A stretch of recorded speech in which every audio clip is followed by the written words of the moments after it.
I think I'm lucky in that I don't feel competitive with other investors or other rich people. So I have a lot of friends who are tortured by it.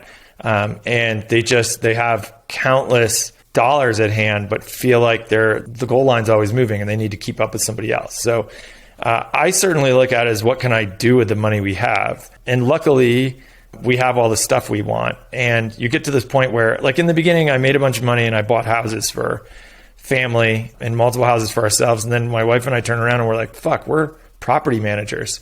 Like that's all we do now is like our inbox is like, hey, this broke and this is happening. And what do we do? I was like, so we're just prisoners to our stuff right now. And then you start to realize, we're fortunate enough to go on vacations, but we don't need to own that chateau. It's amazing. There's some incredible places in Europe where we love to spend time that you can rent. And then when you're done, you walk away from them.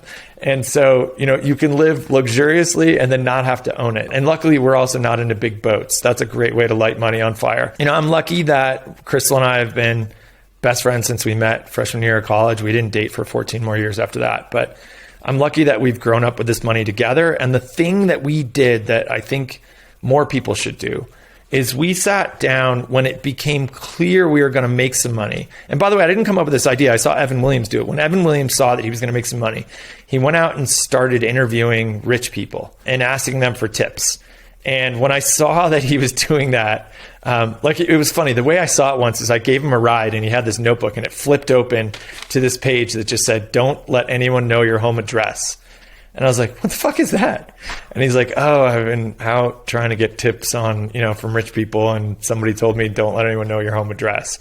I was like, that is fascinating. So when it became clear we were going to make some money, we just sat down with a bunch of people who had been through that process. And by the way, not just the successful people. We intentionally sat down with people whose marriages had completely dissolved, whose lives looked like they had imploded, whose kids were assholes. And we sat down to get the counterexamples. They didn't know that. And so I'm definitely not going to use any names, but we were like, those people look like money fucked them up. Let's go sit with them for a drink and ask them a lot of questions.